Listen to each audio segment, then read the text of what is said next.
Today, it's pretty much unanimously known and understood that Michael Jordan is the GOAT, unless you're still one of those people that thinks LeBron is.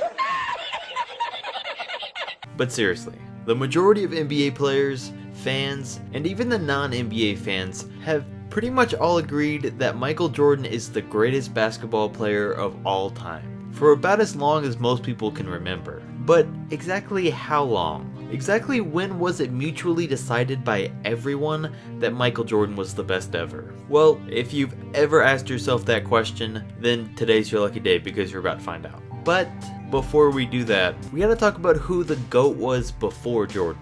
So if you go way back to the Wilt Chamberlain and Bill Russell era, Bill was the one winning all the championships, but it was a pretty known thing that Wilt was the better player. He definitely had a lot more skill and was a lot more athletic. But with all of Russell's championships, the argument could have easily gone the other way.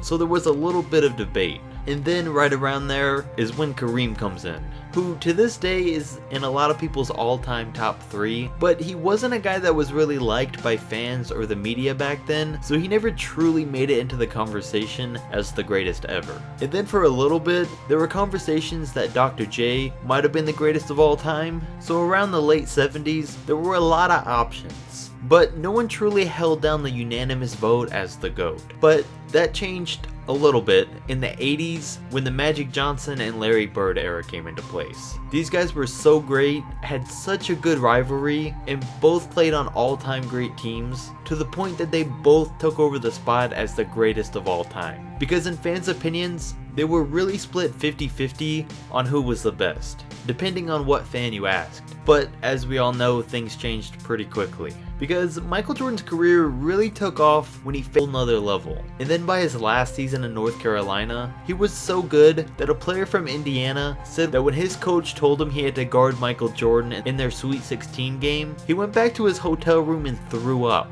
But even then, the Tar Heels would lose the game. But MJ did win the National College Player of the Year, so he declared for the draft. But even before the draft, when he played on the '84 Olympic team, he showed just how good he was. Because the Olympic team played a game against the NBA All-Stars from that year, and Jordan put up 27 points before ever making it into the NBA. And we are looking for when it was mutually decided that Jordan was the greatest of all time, but after this game was the very first time someone publicly gave him that title. When his head coach from that Olympic team, Bobby Knight, said this about him: Michael Jordan is the best athlete, he's the best competitor, he's got the best ability, and he's one of the most skilled players that I've ever seen play. And that to me makes him the best basketball player I've ever seen. And then in his rookie season, he instantly became a fan favorite across the league for his high-flying style of play, and due to the fact that he averaged over 28 a game in his first season. And throughout the years, he continued to get the fans on his side and dominate the league. And in only his second season, Larry Bird, who people still thought was possibly the greatest player of all time, famously said that Mike was God disguised as Michael Jordan. And in the 1991 Eastern Conference Finals, MJ and the Bulls swept the Pistons, and would go on to win their first NBA championship. And this is really where the talks first came up on if people were watching the greatest of all time play. It was a constant conversation between fans, but no one was convinced that that was definitely the case. But then when the Chicago Bulls would go on to win the championship the next season and make it to the NBA Finals, looking to three-peat in 1993, things got a little more interesting. I even found this clip during the 93 Finals, before he actually did three-peat, of Magic Johnson saying that Jordan was the best player of all time. One more quick one from you, Magic. Do you feel that Michael is the best ever? I think so. I think he's not only the best basketball player, but probably the greatest athlete that's ever played any sport.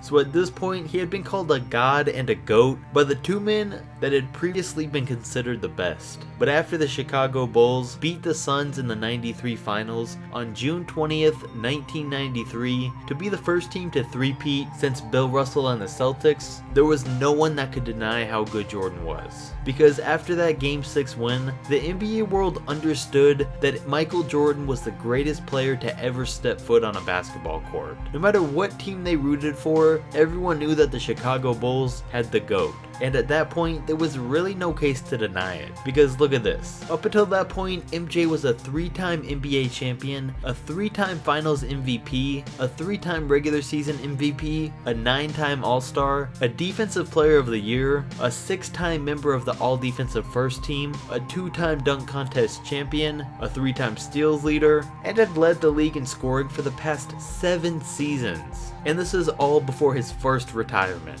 And not to mention, also before his first retirement is when we saw most of his historic moments take place, like the shrug, the shot, the dunk to the layup, the 63 points against Larry and the Celtics, the no-look free throw, the dunk on Mutombo, the dunk on Ewing, and his role on the Dream Team that I didn't even mention that only added to his legacy. Which is why all these things were enough evidence for the entire NBA world to agree on June 20th, 1993 that Michael Jordan was the GOAT. So there you have it. That's the exact day that Michael Jordan unanimously became known as the greatest of all time. And it's stayed that way for all these years. So if you enjoyed this video, definitely comment and let me know. Don't forget to like, subscribe, and I'll catch you next video.